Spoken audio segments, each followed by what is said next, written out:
Welcome, everyone.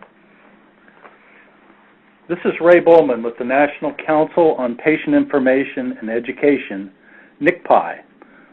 We're located in Rockville, Maryland. We're pleased to see that we have a nice turnout for today's webinar. We're pleased that you could join us today. This is the third of 4 webinars that NCPI is conducting to promote prescription drug abuse prevention, treatment, and recovery via the Pass It Forward Video Challenge. Today we're going to announce our Video Challenge winners and let you take a sneak peek at the submissions. We will also have an opportunity to hear from each videographer and to get inside their head a bit about their creative thinking as they wrote, filmed, edited, scored, and produced their videos.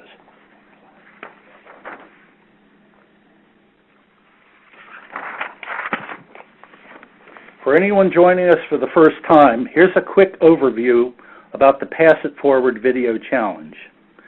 You see that the Video Challenge was just that, a challenge to young people to get familiar with a series of educational resources and to then select messaging and imaging from those programs to tell a story of prevention and to then use the video as a mechanism for passing forward their video message to their selected target audiences.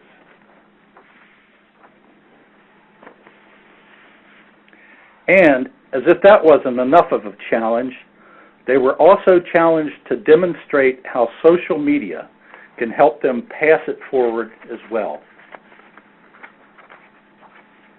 Here's a screen grab of the 5 sites that were available for content and message development.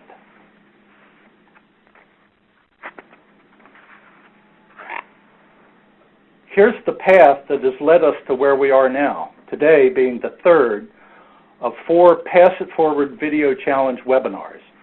Webinars 1 and 2 focused on providing insights and tips to anyone interested in entering the Video Challenge. We heard from Pat Snyder from Rembrandt Films, an experienced filmmaker, writer, editor, and producer.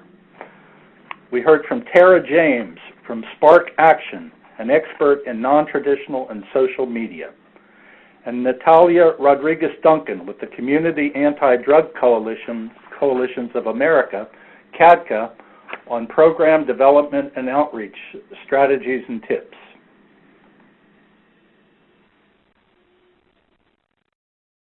Well, enough from me.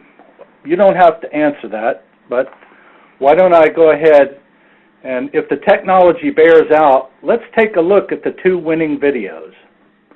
If for some reason the videos don't play or display correctly, please don't hold it against the videographers. It's not their fault. We do have the videos posted now on the NCPI YouTube site. It's National Council on Patient Information and Education on YouTube. And they are accessible there. Please be sure to watch them after the webinar and share the link with your colleagues and your friends. Let's step outside onto the cyber red carpet and see who we can see. And the winners are, first place goes to Andrew Gonzalez and his team from Butler University. Let's give a shout out to Andrew and his team. And second place goes to Rachel Lynn Smith and her team from Ohio State University. That same shout out extends. Congratulations to you both and to you all in terms of your team support. Okay, good afternoon everybody. This is Barb Cooper and I'm happy to introduce our first place winner, Andrew Gonzalez. And Andrew is a 4th-year pharmacy student at Butler University who, with his team, produced the first place entry, the RX Trap. And Andrew, I'm going to turn this over to you in a few minutes, but the first question that I have for you is, given the fact that you're a pharmacy student, and you will be a pharmacist very soon, what do you believe the role of a pharmacist is in reaching out to targeted audiences in terms of your responsibility? Hi, my name is Andrew Gonzalez, and for Barb's first question about how pharmacists can actually be really involved in this, when patients get their medications from, the local retail pharmacy, obviously this whole this webinar is about falling into the trap of prescription medications and abuse of these medications. And a really important thing that pharmacists can do is to be sure to counsel these patients on the appropriate use of these medications and really show that they are for an intended user and not really to be given out to your friends, not to be used lightly. They're pretty serious things, and yes, they are useful when you use them for the correct purpose and the intended purpose. But people really sometimes find themselves in these traps, which I'm sure everybody in this webinar knows. It can be really a devastating thing. Thank you, Andrew. Now, my next question. How did you formulate the concept for your video? Sure. So the video, we weren't really sure exactly for a little bit of time what we wanted to do with this video and what direction we wanted to take. With the stipulations of you have to use social media and you have to promote these websites. We were almost a little bit limited as far as what we could do, but we were kind of at a loss for how to convey this to an audience and a target audience and to make it a pleasing and fun video to watch too at the same time. So it kind of just came to me and the rest of the group like, hey, let's make a story, make something that is quick and easy to follow along and really can touch people too as far as if they've fallen into this trap themselves or if they know a loved one or a friend or any other acquaintance that they know has fallen into something like this, and something really relatable, which is what you'll see here in the video once you watch it. And who did you involve in project development when you began to produce this video? So I'm actually working with another group for a different kind of project altogether. For our PharmD project, which is a project that all pharmacy students have to do in their last year before they become a pharmacist. We have a group, and we were working with Generation RX, which is all about the prescription drug abuse prevention, and especially focused towards the college-age kids and the high school-age kids, just because it's the major audience that is really affected by this. Not to say that other people don't abuse prescription meds by any means. But our group consists of 4 people. Myself, Kelly Kerouac, who I believe is on this call too. We have Katie Jane Blum, and we have Sora Liu. We've also got a few other people that we included in, and you'll see on the credits. One of them is actually my cousin who came up with the music for this, so thanks to him. And there were also a few other people who had some great group support roles as far as showing us, actually getting us to know about this project. And also the main person, actually the only person you'll see in the video is the sibling of Katie Jane Blum, who is one of our group members. Okay, thank you. Great. What were some of your greatest challenges in producing the video? Well, one of them is more of a technicality kind of thing because I haven't made that many videos before, and I used a camera that doesn't belong to me. We borrowed it from the library at Butler, and it was a little bit different than the camera I'd previously used, and it recorded in a different format. And once we were all finished recording and everything, I was ready to upload it all into iMovie and start working on it. But that format for some reason was not compatible with iMovie. So I must have spent a couple hours online looking for a free software that could convert to a usable format and not leave like a watermark or any other kind of thing on the video or make it super less quality. So that was actually one of the most frustrating parts of it. Another one was just kind of assembling all of the groups together to get everything all together. The 2 voices that you'll hear in the video, actually they weren't even around. They were hundreds of miles away at another rotation site. And I ended up just having them send me a voice memo with all the words and the script. Very cool. Very cool. What were your greatest achievements? Well, it sounds like that was one of your greatest achievements, in terms of putting all the pieces together. But anything else you'd want to add in terms of what your greatest achievements were in producing the RX Trap?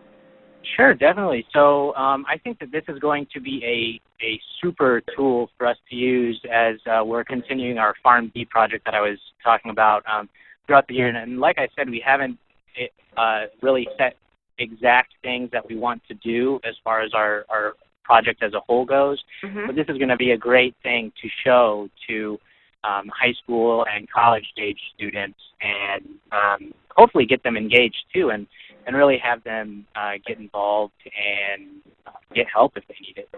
Thank you. And we are ready to go. So without further ado, I'm going to go ahead and put the video on. And here we go.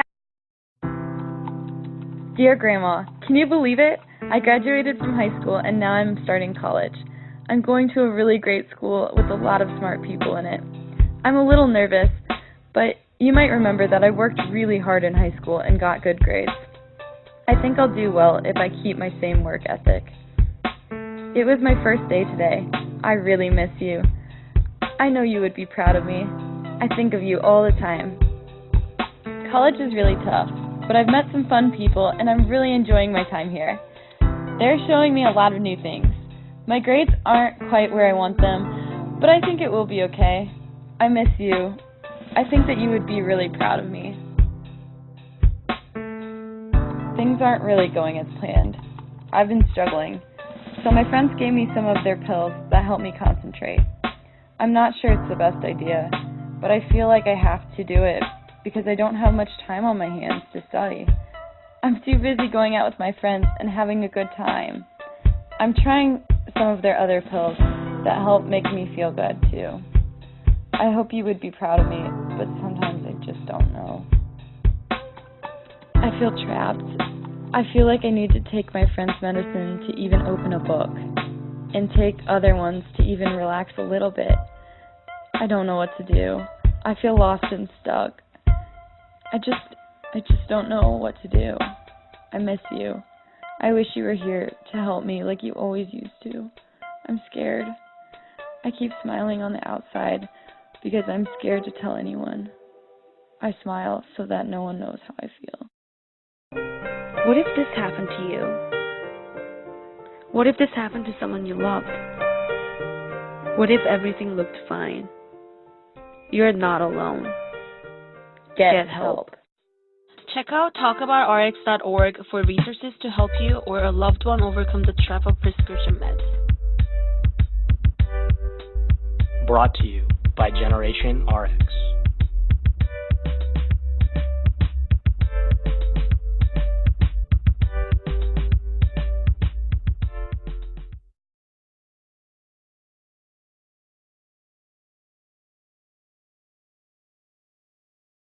Well, Andrew, thank you so much. As I'm sure everybody sees, what a neat video. And really, truly, as you will see in the second video as well as this first one, we really see these pieces that could essentially be used by many college campuses across the country. So without further ado, I'd like to introduce Raylan Smith and her team.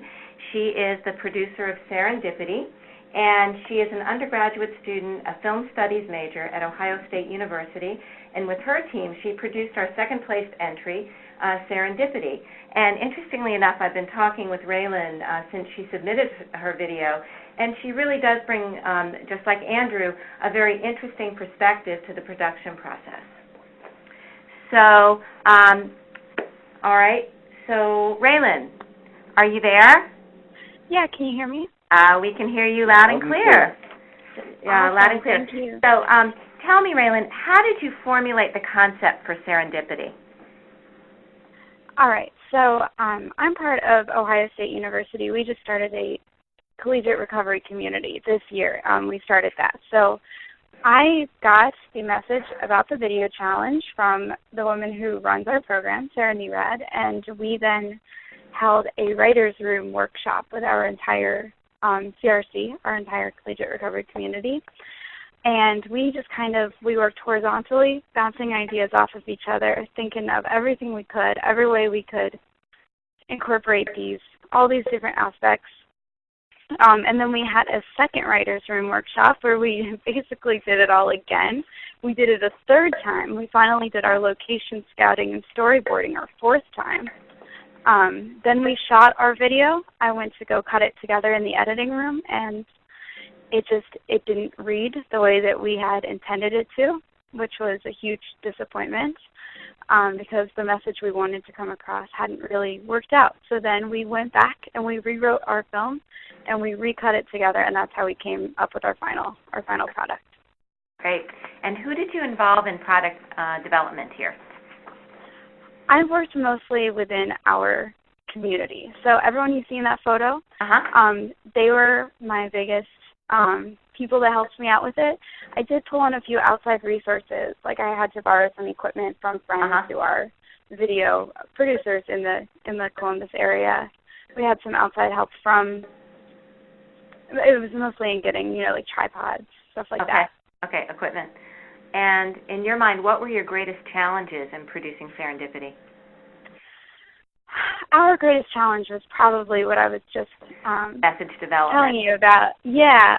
So basically what happened the first time when we made our video is the message that came across ended up kind of sounding like we were saying that you need to out yourself on Facebook or on Twitter. You need to say that you're in recovery, or you need to say that you have a problem and kind of put yourself out there as an individual in order to spread the message. And that's not what we meant to say. We didn't mean to, out anyone in that way. So when we went back and we remade it, we focused a lot more on this group aspect where it was, to protect the people's privacy a little bit more. So we went through and we really changed that to focus on the Buckeyes for Recovery group page. We built that, for example. We made a Twitter group page, so it was much more group oriented.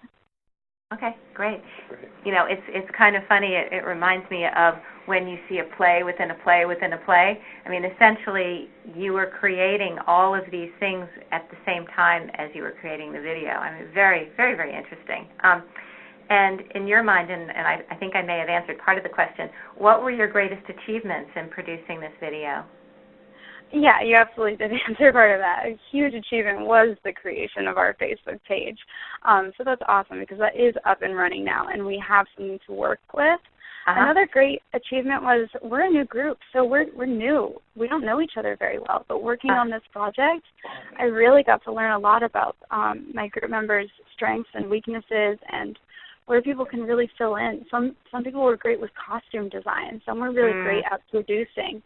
Some were really great at the writing process or, drawing the storyboard. So everyone had all these really awesome ideas and strengths to bring to the table, and we got to learn a lot more about each other so that we can, now we have a better working relationship for future projects. And this is the first of many. Right? Yes, absolutely. All right, so you know what? I think it's time for us to show the next video. It's Serendipity. So here we go.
All right, let's give both of these absolutely wonderful film producers a big round of applause. We're going to do it here from our studios, our central studios in Rockville, Maryland.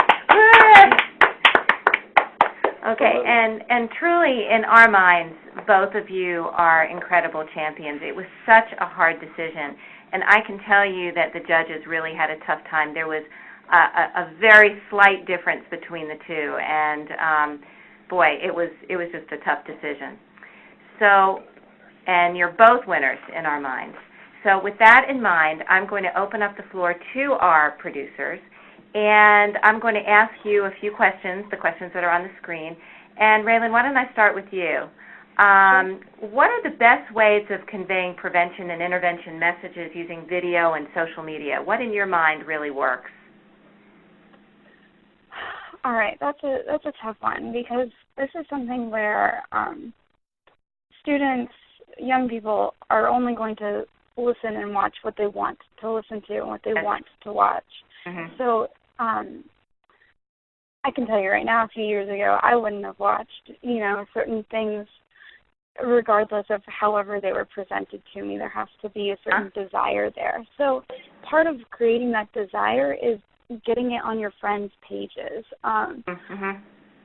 So I guess one of the best ways of getting this message into people's heads is getting it into places where it's on a page full of stuff that they would want to watch. So they kind of get it in their head that this is something. So one thing that I do with my videos is I try to cast large numbers of people because they're going to show it to their families and their friends. And that's true. With YouTube, you've got to start. Very clever, yeah. Yeah, you've got to start wherever you can. So I always try to get a big cast. I always try to get a big crew together so there's a lot of people involved. Start with that. People are going to watch stuff that their friends are in. Teachers might, pass it out to their classes if one of their students is in it. And that's something that you want to watch. You want to watch someone you know. So since our target audience is specifically the Ohio State University community, that was kind of my approach, but it's definitely a challenging message to get across. So I'm sorry if I didn't really answer your question. No, it totally did. It totally did. Yeah, and you're absolutely right that if you can engage your friends and family, then they in turn engage their friends and family, and then your audience grows exponentially.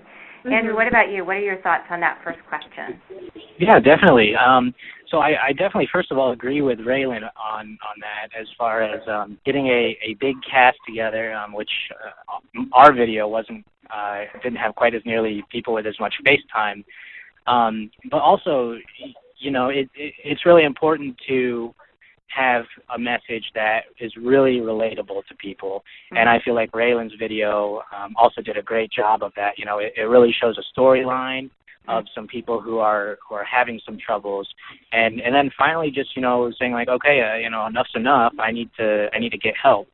And I feel like things like that can really relate to people who are stuck in these situations. Yeah.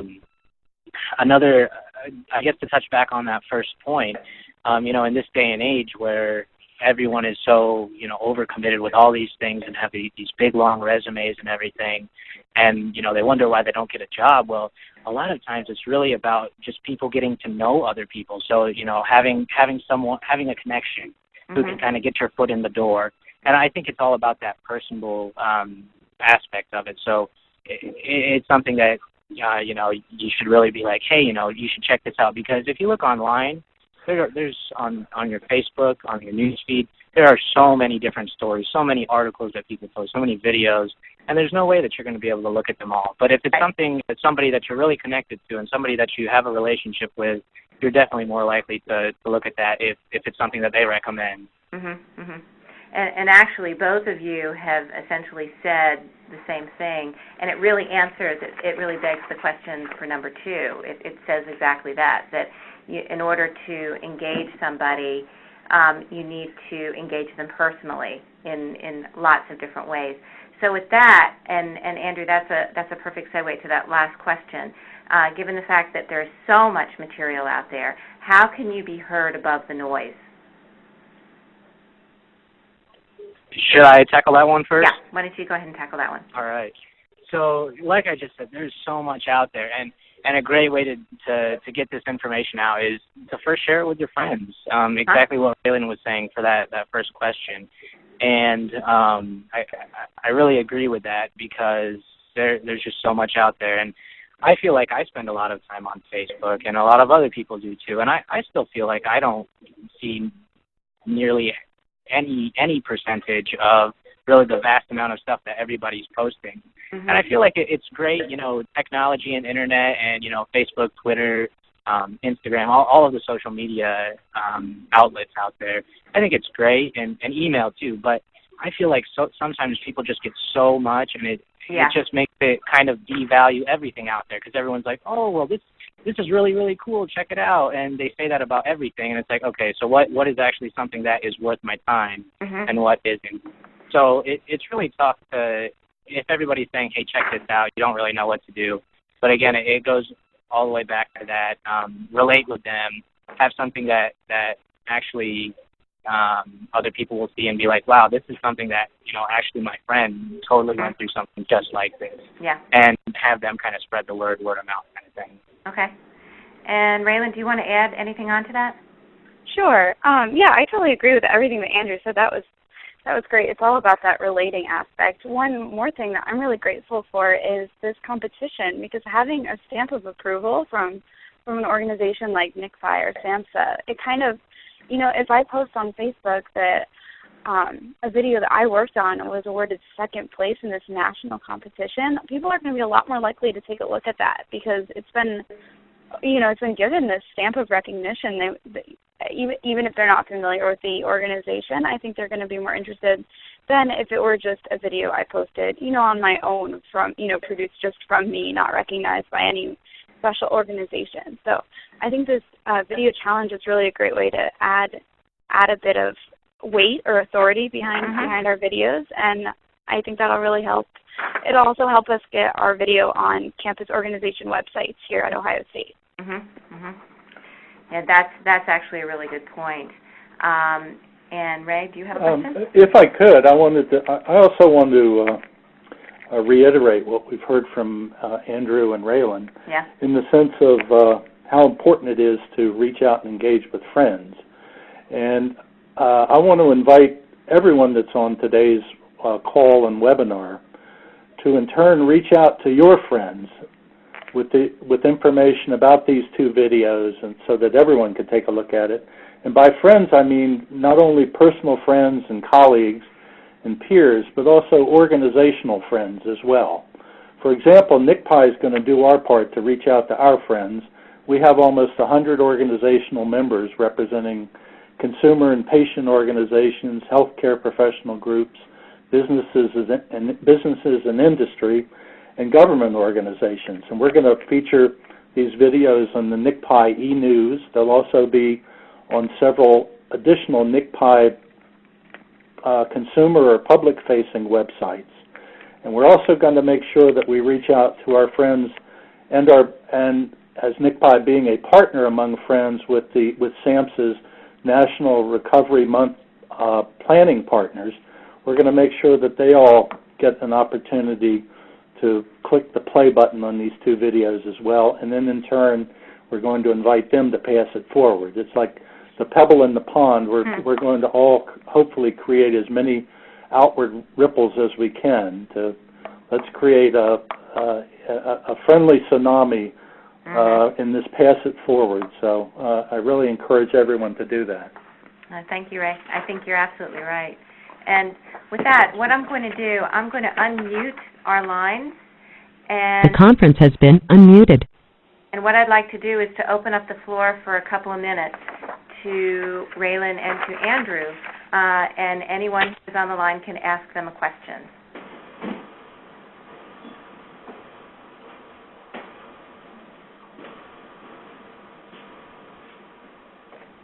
Any takers? Okay, I'm going to mute us up again. The conference has been muted.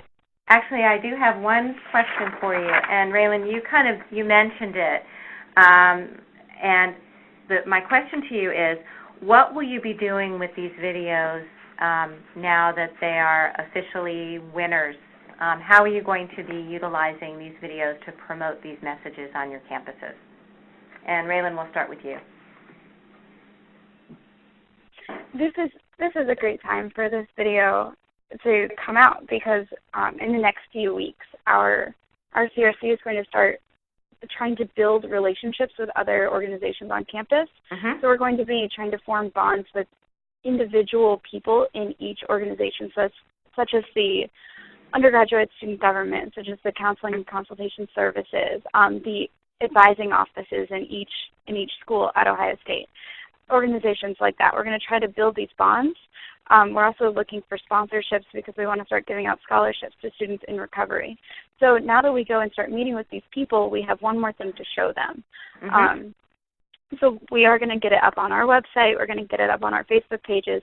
We're also going to ask them, the ones that are related, such as the Student Wellness Center, we're going to ask them to do the same, to put our video up there, see how much visibility we can get from it, and how many ties how many bridges we can start building. Okay, great.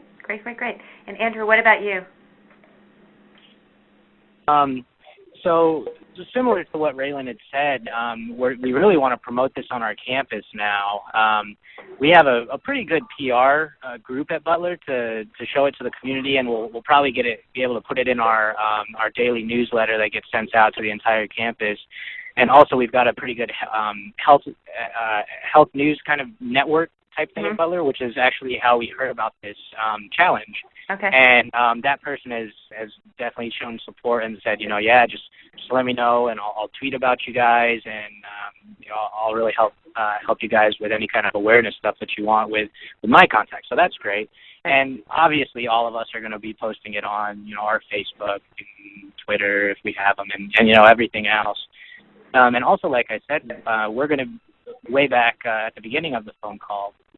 We've got our PharmD project, which is why our group is together in the first place, and we're definitely going to be promoting it with that and showing it at pretty much all of the events that we go to and help sponsor, and really try to get the word out about the whole RX trap and the prescription drug abuse prevention, and we will also definitely promote the website too as a whole for the Pass It Forward, and show them, hey guys, this is a video that has been recognized, and it's only 2 minutes, so you'll just take a quick second of your time.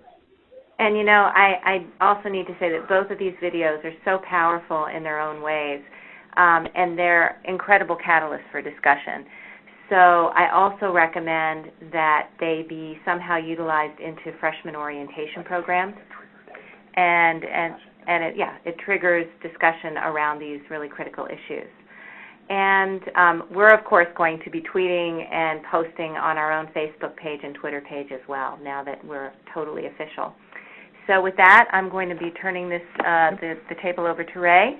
And Raylan and Andrew, thank you so much. These videos were great and are great, and as Ray said to me a few minutes ago, both of you guys are winners. You truly are, and we are delighted and proud that you are now a part of the NCPI family.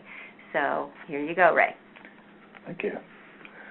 You see on the slide, the next slide, it says next steps. I just want to, as we start to wrap up, I want to invite you, and NCPI wants to invite you to participate in our final Pass It Forward Video Challenge webinar. It's scheduled for Thursday, July the 11th at 2013. July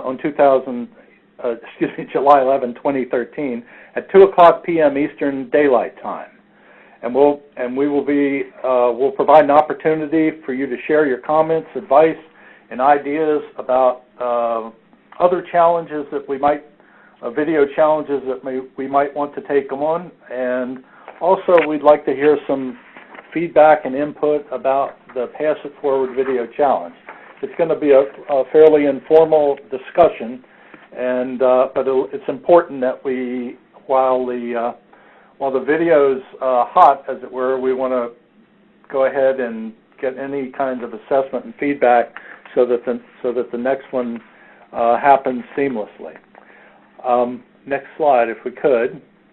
This is a very important slide because it takes not only friends, but it also takes resource support to pull off these kinds of projects, as we all know.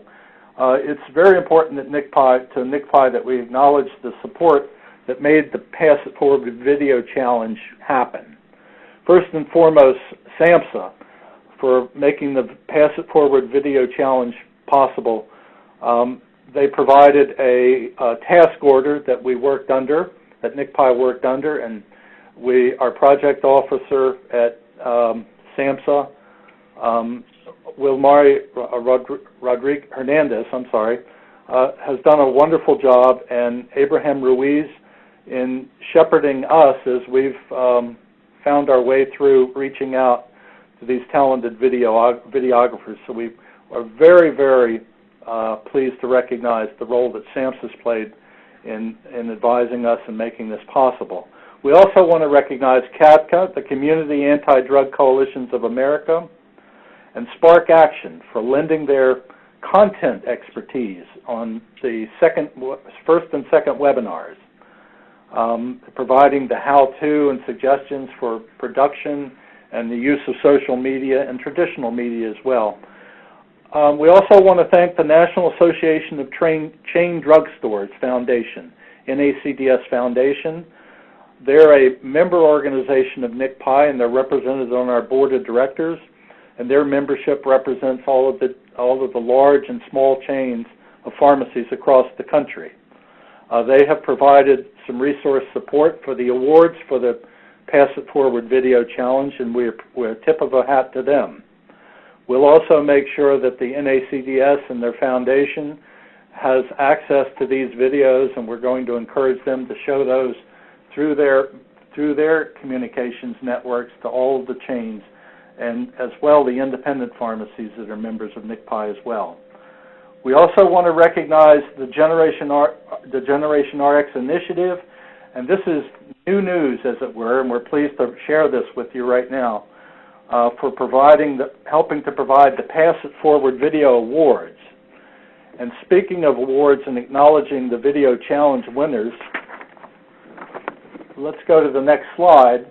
And I'm very pleased to announce that the NCPI thanks to the Generation RX initiative, our 2 Video Challenge winners will be participating in the 2nd annual Generation RX University Conference for Prescription Drug Abuse Prevention and Recovery on August 7th and 8th in Columbus, Ohio, on the campus of Ohio State University. NCPI is pleased to be on the planning committee and to be a co-sponsor or sponsor, among others, for that collegiate conference. This is the 2nd annual conference. And we'll be presenting a breakout session that will be repeated twice on the first day of the conference. And the breakout session will be called the Pass It Forward Video Challenge. So we're going to be able to lift the hood on the challenge and take a look at all the mechanics of how these 2 great filmmakers came to produce their end products, and to answer questions and also pass forward the challenge to others who will be attending this national conference. So I hope our awardees are pleased and surprised by that. I know, Raylan, you won't have too far to travel, but that you'll be front and center stage in the middle of the conference, right at ground zero on this important topic in terms of creating chains. So we're very pleased to acknowledge our sponsors for the challenge. And this is the proverbial wrap-up slide, but we do mean if you want to learn more or you have any questions about Pass It Forward, please fire an email off to me or to Barb Cooper. There's our contact information, and please be sure to follow us at Tweet NCPI, and also like us on Facebook as well. We want to thank all of you for your participation today, and we wish you a good day. Thank you very much. Thank you, everybody, and have a wonderful weekend, and thank you again for participating. Take care. Bye-bye.